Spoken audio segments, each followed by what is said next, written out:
everyone. It is us. We are back. Melanated Air. Ladies, say hello. Hey, It has been a long time, y'all. I don't know. I think it's been like 2 months at least. I should have looked back and seen how long it's been. But although we have been talking, I missed you ladies. I missed the audience. I missed the viewership. I missed all of it. Life has kind of taken control a little bit. I was traveling for 3 whole weeks from Egypt back to the States, to Germany. I know you ladies have been busy. Keisha's planning her wedding. Miss Faye had to get out of tax season. So there is a lot going on. But we are here with Melanated Air Hour. It is not Tuesday. It is not Thursday at 2 p.m. And that's when we normally are live. But today, there's a lot going on in the news, most particularly Kevin Samuels and his death. So we wanted to go live, hit the topic, say hello, let y'all know we are still here. We are a couple people short, but that's okay because we're going to make it happen. So we want to discuss with you guys from a Black woman perspective, the passing of Kevin Samuels and what our thoughts on it. So ladies, if you want to give a blurb about yourself, what you've been up to, and then we will get into it. Miss Keisha Ravenell, let us know what's going on with you. What's up, ladies? I missed you guys. I missed the audience. Like you said, Teddy, for me, I've been in heavy wedding planning mode. And, my wedding is November 11th. So it's coming up. It's like a little, like it's going to be like 6 months, like May 11th. It's like, oh, that's the 6-month mark. So that's what I've been up to. And then, of course, business stuff. I have to get the money coming in if I'm going to pay for this wedding. So, so that's what I've been up to. Oh, wow. Hi, everybody. Oh, my goodness. It feels so good to be back. It really, really does. And to see everybody so fresh-faced, my sisters. For me, what I have been up to is closing out the first quarter of the year. As you guys know, I am a certified CFA and RA, and I do a lot of financial advising and accounting for many people. So tax season is a really, really busy time for me. And I'm just very glad that it's over. And in addition to that, filming, I am a member of the Ebony Podcast Network. And I didn't announce it before, but I have been for the past 3 months now. Congratulations. I wish I was Kevin Samuels and had the sound effects. I'd have the clapping hands for you. And I have to admit, I have been going viral over the past 2 months as well. Seriously viral. And it has called the attention of a lot of people who have invited me on their shows, who I've been a guest panelist on. So in the wake of all that, of ending tax season and getting out of Q1, going into Q2, and being in this virtual space and making sure that my voice is heard on many platforms, in addition to mothering, which is a job in itself, that's what I have been up to the past 2 months. Wonderful. Well, congratulations on the Ebony Podcast and your viral success. Yes. And as we know, all of us with our social media presence, our business presence, that is so important. Like, we're not doing this just for fun. You're doing it for a reason. Now, it'd be nice if we could just do it for fun, but that's not why we're here. Like this Melanated Air, I think this is for fun, but eventually it is a business. So congratulations on your success. I wish you to keep going. Now let's talk about Kevin Samuels. Let me just say that actually, when my husband told me, so it was our morning. So we are 6 hours ahead of stateside Eastern time here in Egypt. And I heard him say Kevin Samuels died, and we were just waking up, but I didn't believe it. I didn't think he said it right. And then he played a clip and I think it was Boyce. I think he played a clip of Boyce saying it or someone. I was like, what? And I'm telling you, in the last month, my husband really likes Kevin Samuels. Like listening to him, he feels like he delivers the real deal, honest conversation, telling women about these high value men and what to expect. So he watches it for knowledge and enjoyment. So I have started listening to it the last couple of weeks. And I really can't, I'm serious, like 95 out of 100%, he's saying exactly the truth. And I don't even think his delivery is completely off. Like, I think he's speaking the truth, and the truth can be ugly. So I've been seeing a lot of backlash, like negative comments about this man's passing. All I can say is I'm devastated. Number one, we lost a Black man. Number two, we lost a Black man who was still young. My husband's 51. Kevin Samuels, I think, was 56. So this isn't an old guy. I'm 42, all right? So this isn't an old man. It's shocking. It's in so many different ways. And the negative discussions about it, I can't even fathom. Like, I don't even know if we, like Faye said, I don't think we do that. But let me know what your thoughts are. What do you think about his passing? For me, I feel like it's very sad. It's sad and unfortunate. Like you said, Teddy, we lost a Black man. And I'm going to say, like, I was not a Kevin Samuels fan. And although, you know, I did see that he said like stuff that I resonated with, like, oh yeah, that's true, you know, but I wasn't a big fan of his because of his delivery. So I didn't agree with his delivery, but just because I don't agree with someone's delivery or approach, it doesn't mean that I'm going to celebrate their death. Like, what is that about? Yeah, exactly. Faye? Well, for me, I actually shared kind of a personal connection to Kevin Samuels.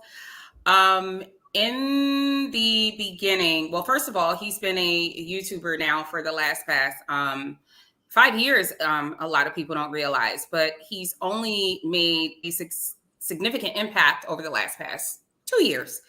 And when he went viral for his Average at Best video, and I will never forget this. I did a panel with Dr. Boyce Watkins, and a few other panelists on the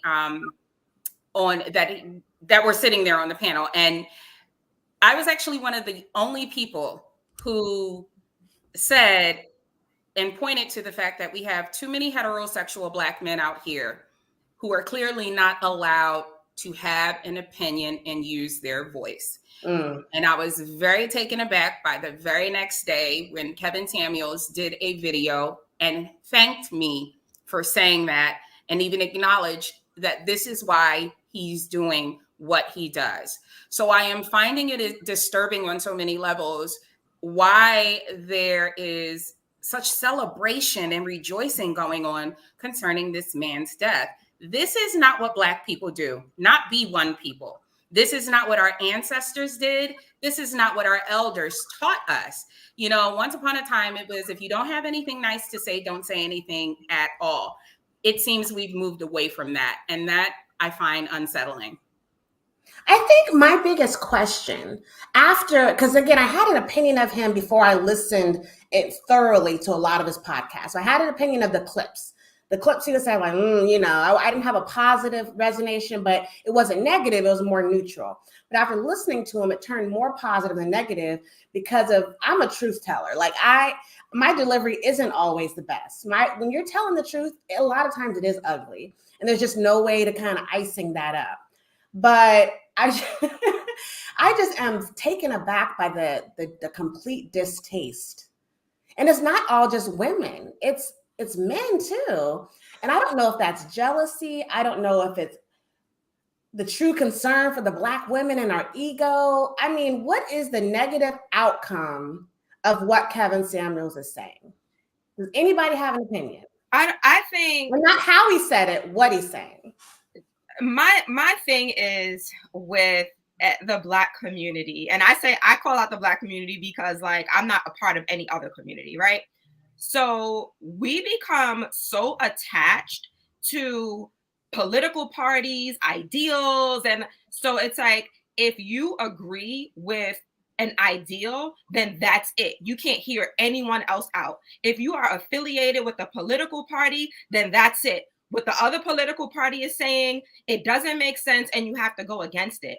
And to me, that's not freedom of thought. So the issue is people don't have freedom of thought. So once they write off someone, it's like, oh, I've written off Kevin Samuels. I don't like him. So they can't separate their feelings and emotions toward a person, a political party, even I would say a religion, right? They can't separate the emotion from the logic. So just because you don't like a person, that doesn't mean that what they say sometimes doesn't make sense. That doesn't mean you celebrate their death. Like, you just don't do that. Like, I can't understand why people can't separate the two. Yeah. I believe that the reason that a lot of people, and I'm so glad you brought this up, Keisha, can't separate the two, the message from the messenger, the reality from the virtual reality, is because thanks to, I would say, mainstream media and entertainment, we've attached ourselves. It's like we're almost ingrained. We've ingrained our entire person into these ideals. And unfortunately, we've lost ourselves in them. Mm-hmm. And this is how you can tell that a lot of people in Western society has mentally and emotionally tapped out. And I blame a lot of that on social media as well, because you have a lot of people who have tied their emotional traumas, whatever they may be, and mental traumas, to social media, which again is not something our elders did. It's not something our ancestors did. Of course, we're in a different time now, but our elders still knew that the people you see on TV, what gets said on TV, what's done on TV is fake. This is our reality. And unfortunately, we have not been able to, separate that. The reality. I feel like social media and mainstream media has distorted our perception of reality and how we see ourselves and how we see the world. And unfortunately, it's bringing out the worst in us. Yeah, that's definitely the blurred lines. I mean, not the concept of the song, but that's what it is. Like, the lines of reality. People will believe the Real Housewives of Atlanta is real. They believe these women are friendly. They believe they're friends, that they're housewives, that they're wealthy. And it has come out multiple times. These people don't like each other. These women do not like each other. They don't talk to each other outside of filming. Half of them don't have any wealth to their name. But we watch it and we're feeding off of it and looking at it as if it's not almost scripted. So it's not scripted, but it's damn near scripted. Mm-hmm. However, you have a real person who's giving his opinion that you can tune in or tune out of, and they're celebrating his death. I mean, like, I just can't even think of a person in history that is a despicable person that has tweets saying all the negative stuff they did and how they're glad he's gone and he was spreading like he was a cult or something. I mean, this is just unrealistic, unbelievable to me. And this is where we're going as a society, especially a Black community within this society. I don't want to be on board for that. Like, this is just insane. If you don't like it, tune out. Focus on politics. If you want to get mad about something, go look at politics. Look at inflation. Look at housing prices. Look at something, but don't be mad at Kevin Samuels. I went viral in the overnight for tweeting that it's crazy how you can get mad at a podcaster for something they say on their YouTube channel to the point where you would wish them dead or be happy that they're dead. That, to me, is a form of mental illness. Yes. It just is. And I probably can go on and on about what I liked about Kevin Samuels and what I didn't like about Kevin Samuels. And believe me, what I disliked is very minuscule by comparison to what I loved. And one of the things that I loved about Kevin Samuels, for one, he was a big proponent of encouraging Black people to get therapy, which is a big deal because there aren't enough people that encourage that. And anyone who has ever checked out his broadcast, any broadcast, just watch the show. Each show, he talks about Black people getting therapy. Very important. The second thing that I loved about Kevin is that he was a believer. And as a Black conservative woman, I am, that's a big deal for me. And he would often quote scripture in many of his broadcasts, in particular, Proverbs 20:19 and 1 Corinthians 11:3, among many others. Third, he was always, always, always encouraging Black men to take back control over their image and earning their spot in the world. And as a woman with 2 Black fathers and a host of uncles and 6 brothers, and I'm raising a Black son, that means a lot to me. And that's why I can't get with what's going on in the virtual space with people that are celebrating his death.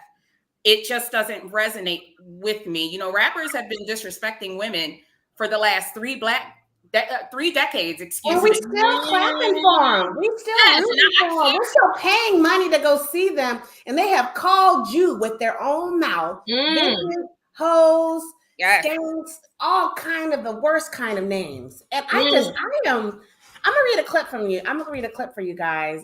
This is just, I Googled Kevin Samuels death to see what came out. This is from Twitter. Some guy, I'm not even gonna add him because I think he's stupid, but he says, Kevin Samuels has made a career off of shamelessly disgracing Black women for profit. He emboldened the most toxic individuals to protect tired and harmful narratives about Black women. Dead or alive, what a disgraceful life to live. That's all I got for this misogynist. And I'm like, what? I mean, you know, one thing you have to remember is people tune into him of choice, with their own choice. The women that called in and paid for his services did it because they wanted true advice. And if you actually listen to these women, I would say a good portion of them had a mental blockage. Okay, I'm not going to say mental disease, but a lot of them were delusional in a lot of ways. Yeah. And he helped to bring them into this reality. Now, all 3 of us are in relationships. So I think when we're listening to him, we're listening from a different perspective because as Madam President said, she is what he considered a leftover woman, okay? And then he's always talking about these high value men. I definitely feel like I have a high value man. I feel like I'm a high value woman. I didn't listen to him long enough to know if under his criteria I am, but I'm probably, 15 pounds overweight. I can easily say that. I think my income is good, but I don't know, but I'm not taking it personal. And when people kind of pick at those little buttons, like when he's talking about women being overweight, how tall are you? How much do you weigh? It's like we're always in that zone where your fist gets balled up, right? But is it a lie? You know what I'm saying? Is it a lie? If it ain't a lie, why the hell are you mad? Go work out or don't. But don't be mad at Kevin Samuels because he asked, and the truth is the truth. And I've expressed already that I haven't been the biggest Kevin Samuels fan, but still RIP to him. But one of the last videos that I watched of him, I agreed wholeheartedly. So it was a video that was shared. I don't remember who shared it in our Melanated Air chat, but he spoke to this woman.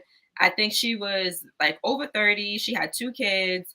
She didn't really have a lot going for herself. And she said that she wanted a high value man. So she wanted someone that made 6 figures and, all this stuff. So he asked her like, well, why should a high value man choose you, a woman that's over 30 with 2 kids, has never been married, don't really have a lot of things going for yourself, over someone that has been doing the work, over a Black woman or a woman that is, over 30, that has her business, and I'm paraphrasing, but I listened to that and I'm like, well, that's true, right? Because like, although I am engaged now, if I was listening to that maybe last year or 2 years ago, I would feel like, yeah, like, why should he choose you over me when I've been doing the work, So I said, yeah, I definitely agree with that. So there were some points, just in my opinion, that he definitely had. It's just like, yeah, you guys need to listen to this. Mm-hmm. Sometimes. Yeah. Mm-hmm. Well, the thing is, there are way too many people who live through the lens of the internet. Mm-hmm. And what's happened, I would say, within the past 20 years since social media has become like this big sensation, this big virtual sensation. And it's turned us all into these Sims characters, right? And unfortunately, that has prevented a lot of us from getting out into the real world often and interacting with real people, because we have come to love the virtual world and this kind of identity that we've created for ourselves in that virtual space so much over our realities. And I've long felt for quite some time that the internet was being used to condition us to think and see ourselves in the world a certain way. Mm-hmm. And what has happened is now we're starting to see the effects of that heavy conditioning manifest into our physical life. And Kevin Samuels was one of those voices that busted up that virtual reality. and that people has gotten so used to living in. And that's why people hated him. And that's why, for me, you can hate the content creator all you want if you choose. But I personally hate the environment that we've created collectively that is bringing out the worst in us through this virtual space. It's shining a bright light on how many mothers and fathers and sisters and even friends aren't doing their job. What is the job? Holding us accountable. Accountability. That is what he preached. That has been about 12 years ago. I had a boss and he talked about accountability at the job, and he was a great boss. And I'm like, that is it. And I preach it in my marriage. Accountability is key. Now, one thing I want to hit on, you kind of alluded to it, Faye, was health. Now, I don't know Kevin Samuel's workout routine. I can see his build. I don't know what his diet was or any of that. But what's most alarming to this is why he died. So I don't even know if we know why yet. I don't think it's come out yet. But what is that? Like, is it, and there's been a lot of younger people, rappers, stars, I'm sure people in my own family, my own network have just been dropping dead in the last maybe 6 to 8 months. And I'm just like, what is that about? Like, this is terrifying. So health is important. Health is wealth. It's the only form of wealth, honestly. Yeah. And taking care of ourselves and knowing that we're not promised tomorrow, whatever. So that's why you have to get right with your circle, your friends, your family, and live a life worth living, because tomorrow is not promised. And it's eye-opening. It's not terrifying, because I've always lived that way, but it's definitely eye-opening that this young man in a mature age just passed away out of the blue, and you wake up to that. That's devastating. Yeah. Devastating. But I did hear that he had battled with cancer. I don't know if that was the cause of his death, but in his adult years, that is something that he battled with. So, just putting that out there, that I did hear that. And I think he had mentioned that on one of the shows that I had watched. He did. And there's been speculation, at least on the feeds over the past 24 hours, as to whether or not he got the vaccine. I was alluding to it, and I didn't want to outright say it, because I know you got to be careful on censorship is real. Talking about that's that. Why I put the timeline. 6 to 8 months. There's been speculation about that. I know he drank a lot of Red Bulls, upwards of 5 to 6 a day through his own admission, and we all know that there is a consequence to that. In terms of health. But it's definitely something that we should take note of, because there's been a lot of Black men dying younger. We had DMX last year. We had Prince Marky D last year. We had Black Rob. It's so many Black men in their 50s, younger. Because 56 is young.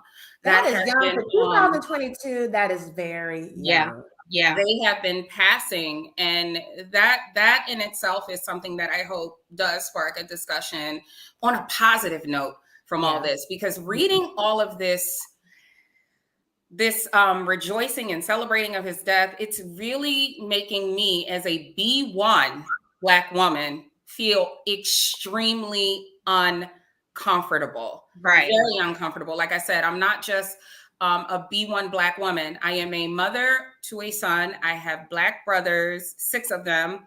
I have 2 dads. So I have a bias with Black men. You can't just do that in my presence and expect me to join you. Absolutely not. I wouldn't want anybody to do that to someone I love. Kevin Samuel's mother had to find out about his death through social media, which is not being talked about. She found out. People at the scene reported where they were, and of course it hit hot like fire. That is just, and she said that she didn't even know. She hadn't been notified, and she's hearing the rumors on social media just like everybody else.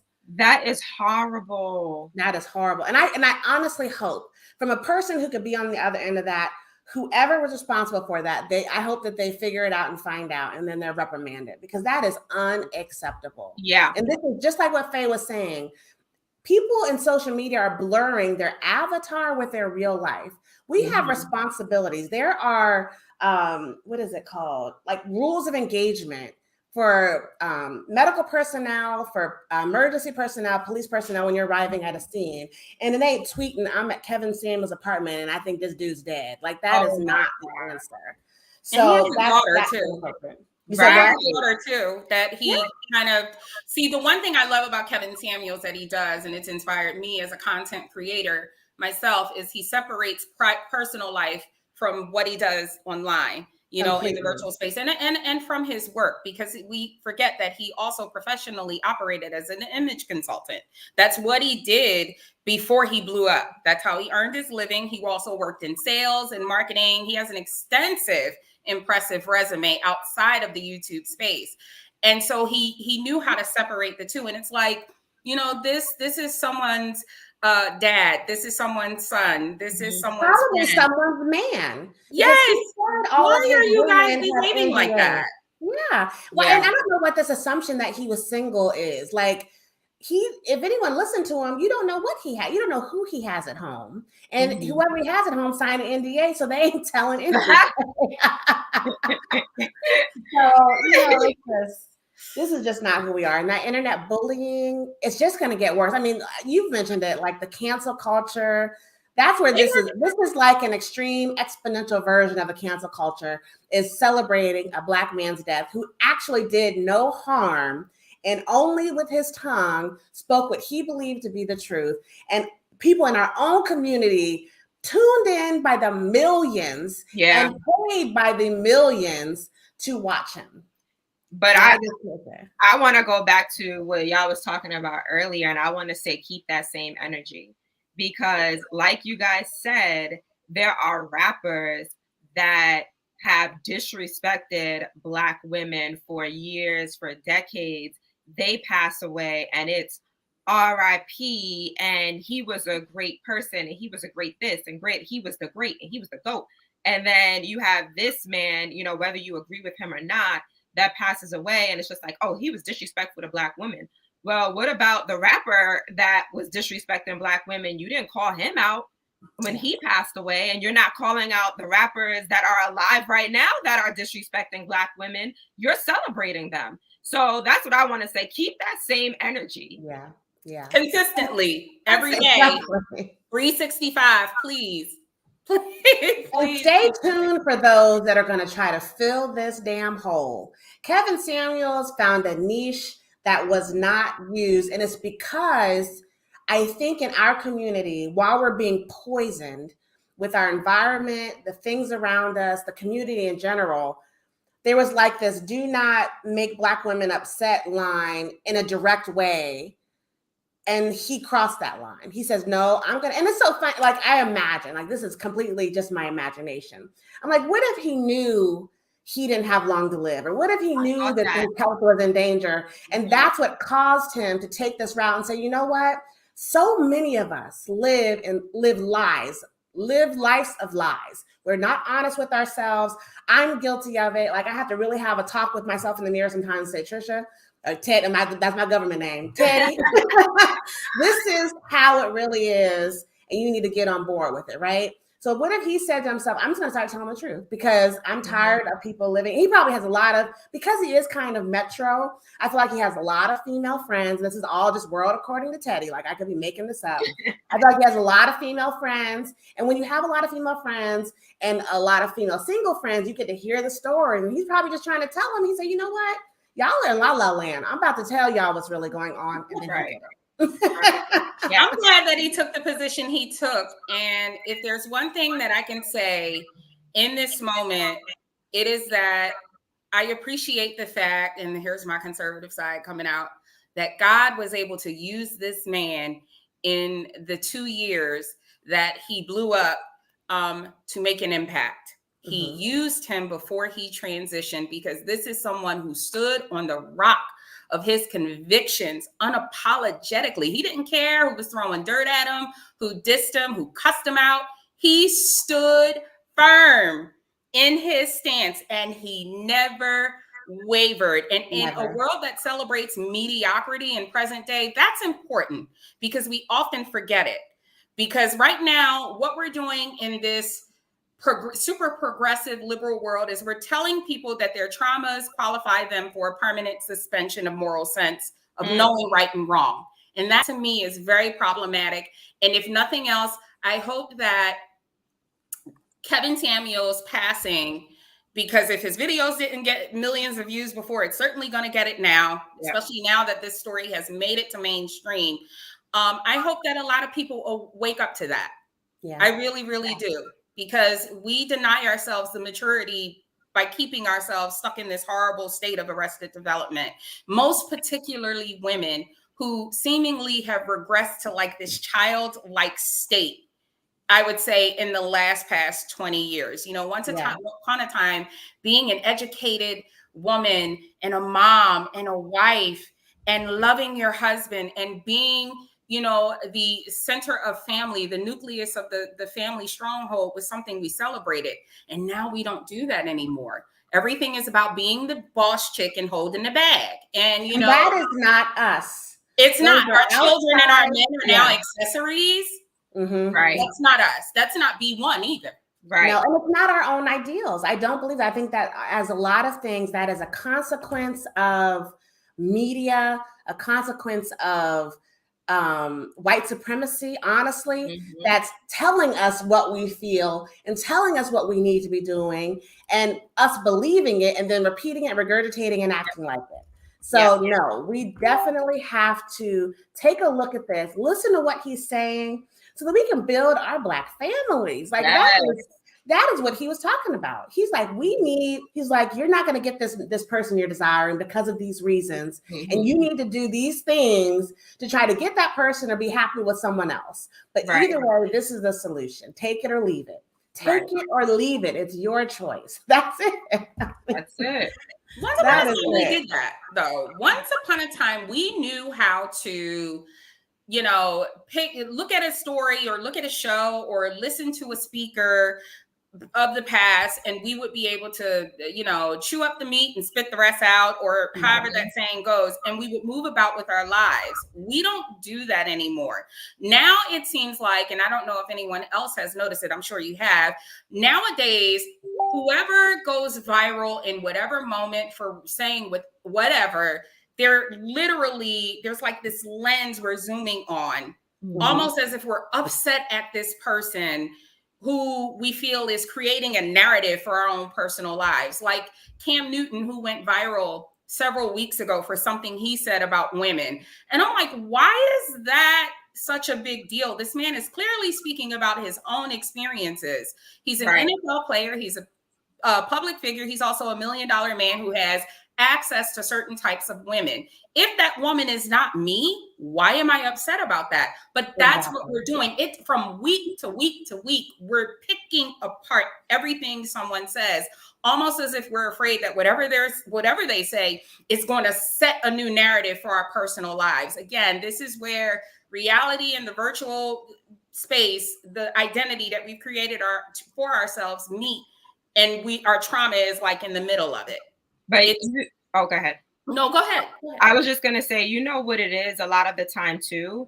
People are so obsessed with social media because they don't want to deal with their own ish, right? Like, so it's an escape from reality. So I have so much going on over here in my real life, and I have to be on social media picking apart and arguing with other people because they know it's fake. Subconsciously, they understand that this is fake. Like, this is not real life.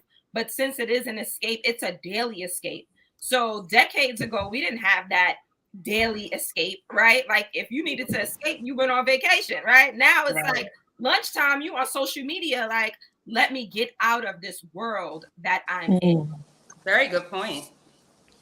Hello, Madam President. Hey. Welcome. Oh my God, it's wonderful. It's so good to see you, ladies. You too. I don't know if you got a chance to see the title, but let me just reset the room, as Miss LaNée Javet would say. We are here we are Black women discussing the passing of Kevin Samuels. we are focusing on not only the life he lived and the words he spoke, but the reaction, the vehemently negative reaction of some people to his passing, and the cruelty behind it. I'm trying to give it energy that he didn't even give the world, and how we feel about that, and how we still need to protect our Black men and our Black community, and not, be so out of character because we're living in the avatar of social media world.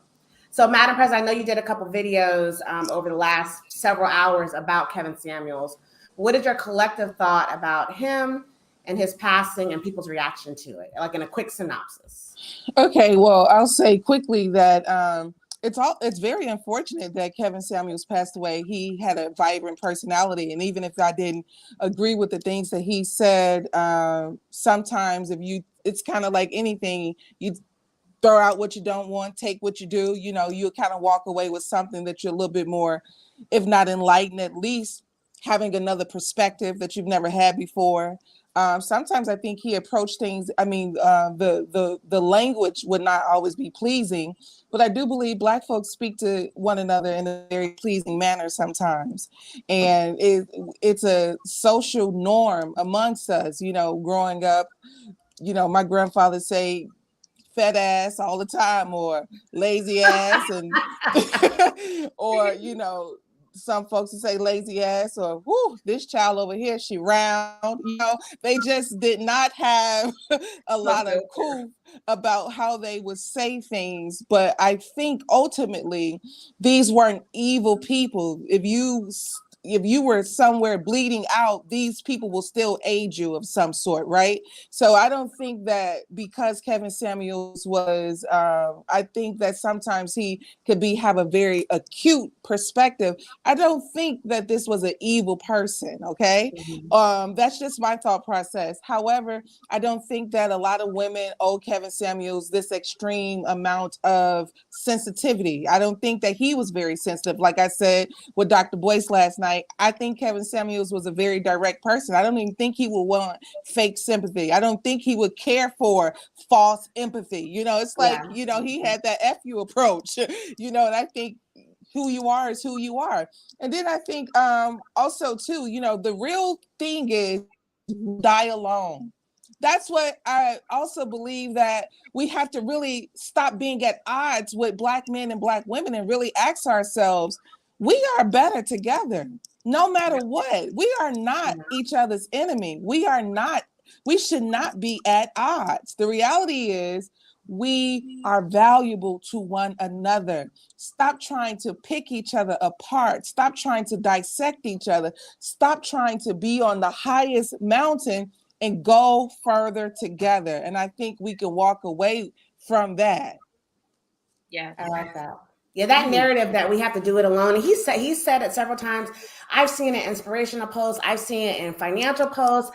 I believe it myself. A lot of us in the Black community, especially Black women, due to the narrative we were just speaking about, feel like I got this. I can do it by myself. Sis, you cannot do it by yourself.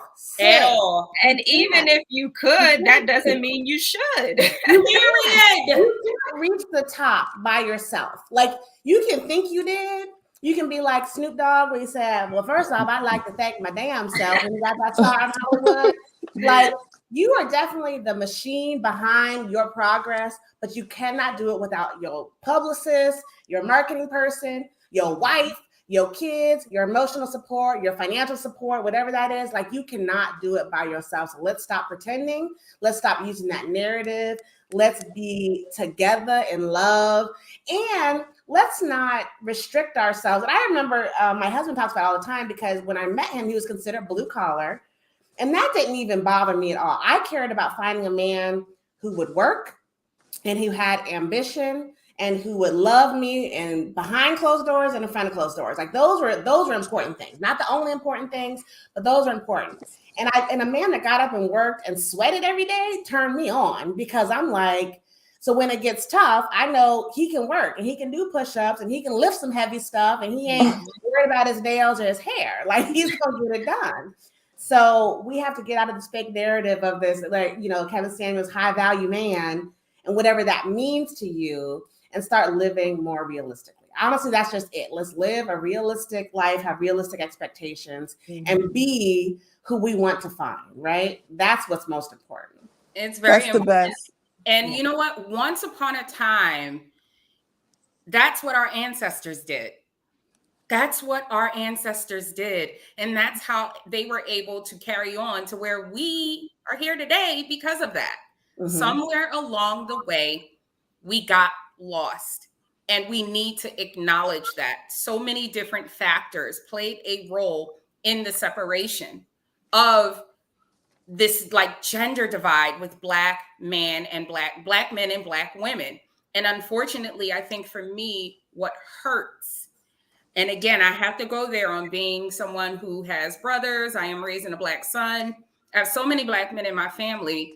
To see so many black women feed into that narrative unapologetically, you know, not giving thought to not just someone that they would seek as a partner romantically, but the men that make up their family. What does your grandfather think of you, thinking you don't need a man? What does your dad think of that? What does your uncle think of that? That's why I said I cannot just confidently walk around and say to myself or out loud in any point that I don't need a man. That's not how my grandmother, my great grandmother, my mother, who has been married to my father for almost 40 years, operate.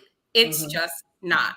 And we need to get back to that. We need to remember, you know, the Reconstruction era, you know, the Harlem Renaissance. Look it up if you need to. Look at Black Wall Street. Yeah. These were things in times, in periods in time where Black men and Black women were working together. That's it. Yeah. And people don't want to hear it, but it's true. Don't make it less true just because you don't want to hear it. Right. Hello. Right. Yeah. And for those, there are some women where it's I don't need a man, and then other women where it's like, well, I'll take a man, but he has to make 6 figures. But this man that has 6 figures, like, what else does he have going for himself? So you have to look at that as well. Just because someone is making 6 figures, that does not mean that they have good credit. It doesn't mean that they have stock options. It doesn't mean that they have investments. Yeah. Good spending habits, nothing in the bank. Do you have any assets? Right. And what are your liabilities? Exactly. And then in addition to that, it doesn't mean that he's not going to cheat on you. It doesn't mean that he's going to be good to you. So you have to look at the whole person. Because for me, I'm taking a man that is, you know, like he has the wealth. He has a wealth mentality, not just, oh yeah, he can make this money, but what are we going to leave to our children? I'm going to take the man that I'd rather take a man that makes less than 6 figures and that's good to me. And we have the same values and the same goals and the same views than someone that is not on the same page as me when it comes to that. That is not on the same page as me when it comes to spirituality, right? When it comes to politics, when it comes to emotions and mental health, right? So all of those things are important. So it's important for our Black women to look at the man holistically than just say, oh, well, if he don't make 6 figures, he's not good enough for me. You know, I have a question. And maybe you ladies can answer it. Maybe a few of our audience members can answer it.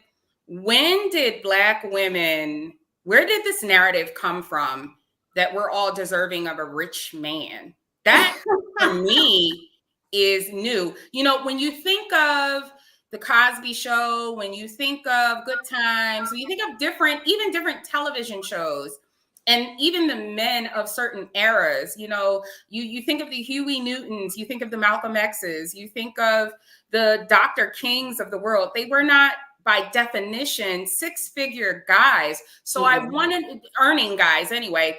So I want to know, where did this, and I'm actually grateful for Kevin Samuels for busting that up and questioning this. Where did this narrative come from that we all need 100,000 6-figure earners? And what makes us think that each of us are actually going to get 6-figure earners? Can someone answer that for me? And can you emphasize the deserving? Because these women feel like they deserve the 6-figure earner, right? So there's a difference between a need, a want, and I deserve this. Like, You can want it, but it doesn't mean you deserve it. You know, I watch, one of my guilty pleasures is Ready for Love, the TV show. And in a couple seasons, these women, like, after they just getting to know these men, like barely, they're like, so are you going to take care of me and take care of all the bills? And these guys are like, what in tarnation are y'all thinking? And number one, just like Keisha was saying, the 6-figure thing is so arbitrary. It really makes no difference how much money you make. It makes difference how much money you have at the end of that month. It makes difference how many assets you have. It makes difference how you spend your money. Those are questions I will be asking. How do you spend your money? What are your enjoyments in life? How are you investing? What is your credit score? Those are things I care about more so than how much money do you make. And people believe, they like stick to it. And I'm like, someone making $250,000 and has $300,000 worth of bills every year ain't making no money. He's negative $50,000 every single year. So that doesn't matter. What matters is how you spend your money. But that's a great question. I can't answer it. I think it's all just made up. Again, a narrative that came out of some rap song. Cosmopolitan magazine. Yeah, something. Like, Sex in the City. It's social media. It's social media. It's entertainment. So they want to live these lavish lives that they see these celebrities living, the Kardashians, right? We always talk about, the Kardashians, like, we want to be like them. So that means, if we can't get the bag, then we need the men to get the bag so that they can support and take care of us. They want to live the life that they see on social media. So I think that's such a good question, because I want to know, do you all think that Kim Kardashian is deserving of a 6-figure man? Is she deserving of a bag? Has she put in any kind of work regarding, I'm not talking about like this new, I'm a, phenomenon for all these different, products. I'm talking about in the beginning. But I think that everybody wants a life of ease. I think people are looking at it, though, in a manner where they're not looking inward and seeing what do they offer. So everybody wants something that's going to offer them something, but I think the Kevin Samuels approach is a lot of you women are not being honest with what you're offering and what you're asking for in return. Yeah. Exactly. Yeah. So I think, that kind of theory makes sense. So I was thinking about myself, what kind of person that I want to date? And then sometimes, to be honest, it's dating realistically, authentically, and healthy minded is a lot of inner work, like meeting people and being open to this possibility, right? Not to mention a lot of Black folks going through their own life trauma that they're trying to overcome. Their whole life they've been in these traumatic situations and they're trying to heal and deal, right? So you get to your 30s and you're really trying to be better. Not to mention you're juggling the world like everybody else. So then you're like trying to figure out, well, who can I really ultimately date healthily? And then that person needs to be mentally healthy too. And you all have to have a common objective. And you realize that so many people, I remember talking to somebody, I think I told this to LaNée. I was talking to somebody who like was in a transition and it was always kind of like talking about, they were like in this space where they had a roommate situation going on, and they had the audacity to say some things like talking about somebody else. They basically didn't even have their own place. And they would go to a friend's house and be like, she got a small house. And you ain't got no house. You ain't got no bed, no pot to piss in or window throw it out of, as my grandpa would say. So a part of me, Faye, really feels like people are really operating in a delusional mindset when it comes to what they have access to and what they're offering. Sometimes, like I tell people all the time, I ask one of my friends, I say, you want a rich man? I said, would you be open to a unfaithful rich man or a faithful broke man? Right. She was like, well, shit, let me tell you. She's like, I'm ready to try rich and unfaithful because I tried broke and unfaithful and it ain't work out. And if President Samuel did nothing else, I think he made people, even if it's behind closed doors, reevaluate their expectations. Actually, even a lot of stuff he said made me be a better wife to my husband because right. I don't want him to feel unappreciated. We all get caught up in our own stuff, you know? And I'm like, hold on now, because I ain't trying to get back into that dating scene. That is not me. No way, no how. Like, I am going to stick. We're going to work on this marriage till we both out of here because I am not doing it. So I'm like, oh, hold on now. Let me check myself. He ain't even got to check me. Let me check myself and take a look in the mirror and say, no, I love this man and I am not going to lose him over no mess. And definitely no fake mess I see on social media. That's for right. sure. That's a very good point. I also want to make a point about hip hop. I was listening to Megan Thee Stallion. She had dropped a new song, I think Plan B or something like that. And it's like this real aggressive language toward F this dude, this, you can't do nothing for me, but give me the D and move on about your business and give me the bag, right? Mm-hmm. That kind of approach. And then like her boyfriend he has a song about, you know, black girl magic this and black girl magic that. And it really made me wonder, like, why don't female rappers, they not falling in love no more? They don't, you know, there isn't like a healthy relationship. Because when you think about this aspect, Megan Thee Stallion, Cardi B, and other women who pretty much have a history of maybe having songs that are not really supportive of love. These folks be in relationships, married, and everything else. Minaj, yep. So what is it about our world that constantly want black men and women at odds? Not to mention, if you even look, I challenge you all to look at a girl rapper video, the last 5 to 6 videos, and see how frequent you don't even see men in their videos. It's just nudity. Yeah. And it's just sexually explicit, but you don't not even them. They have no creative control. Yep. They have no creative license. They show up to the set. Until you get to a Beyonce, can you say she did that? Them other girls are just showing up and they're being told what to wear, what to say, where to stand, and what the scene is. Like, no, this isn't them. But again, they're doing it in exchange for the bag. Right. They're doing it in exchange for the bag. And 100%. Everybody wants the bag. Why? To buy more stuff. I don't know what it is about this bag that everybody wants, because from what I can tell, and as a psychology researcher on the side, I'm looking through the feeds, I'm seeing what all of y'all are doing, and I'm not seeing any of you do anything with this bag except buy stuff, drink liquor on the boat, and go on trips. And it's like, now, did you guys see what what's her name? Cardi B said just a couple of days ago. She said, fame is stupid. I wish I was never famous. If I could go back a couple years, I wouldn't even be, I'd rather be on the pole than be famous. She said that? She said, people say you're going to be rich, not famous. She said, be rich because you don't want to be famous. So in her head, like, I'm sure she was just venting, but in her head, she believed that she can be rich and not famous. Like, honey, your talent level was so low when you started that you have to be famous because they need you to perpetuate the agenda. So no, you must be famous and then you can be rich as a consequence.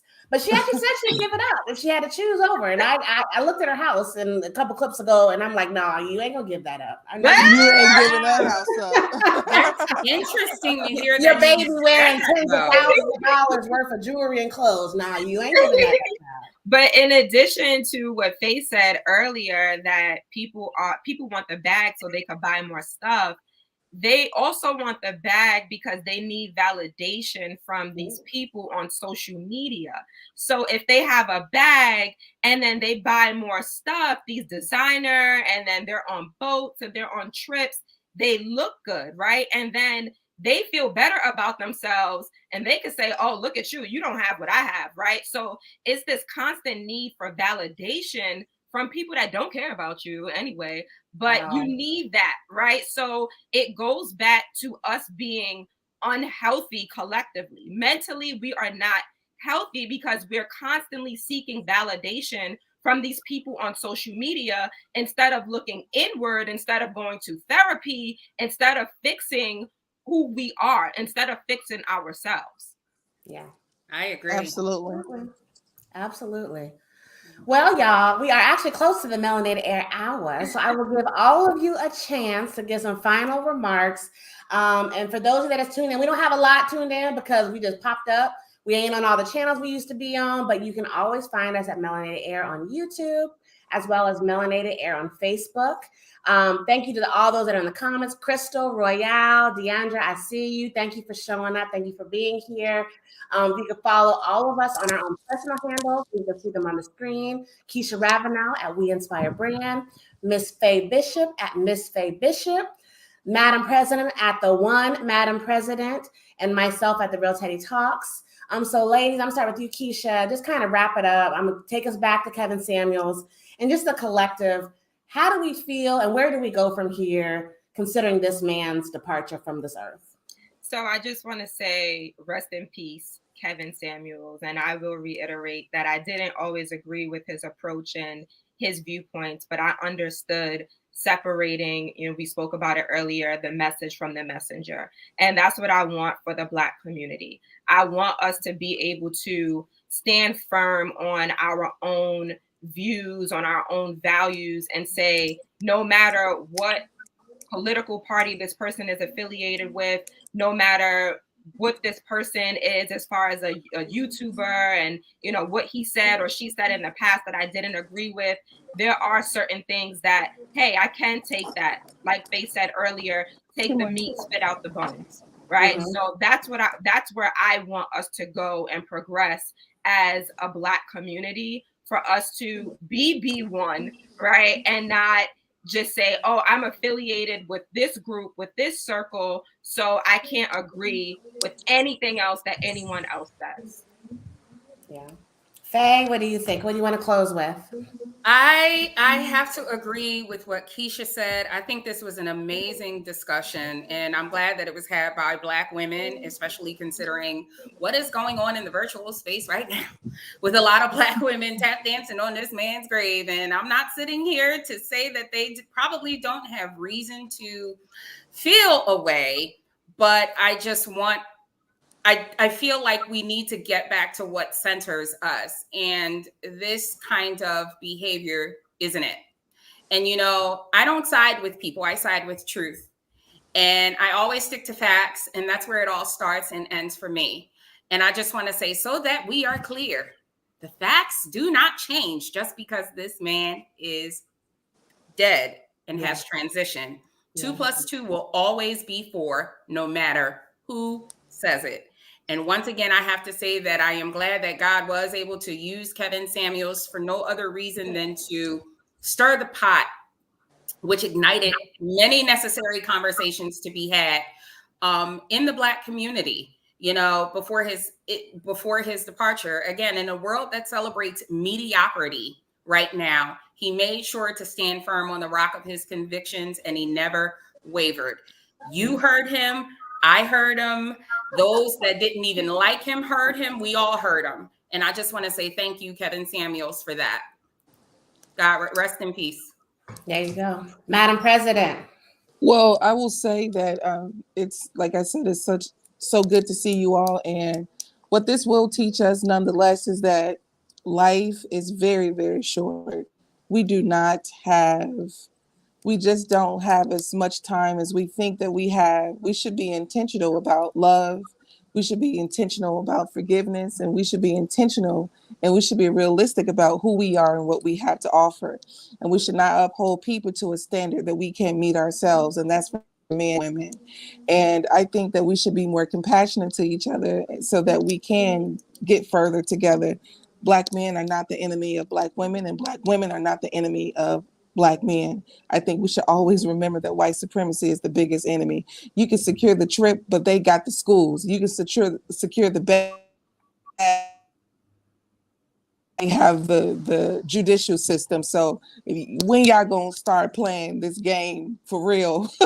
And I think if we start playing this game for real, we can have some real power. But I want I don't know, I don't want to be all like Gandhi or anything, but I definitely want Black people to have Black love and Black peace and empowerment and be well with one another and just understand that we are not each other's enemy. And even if you don't agree with Kevin Samuels, he's still not my enemy.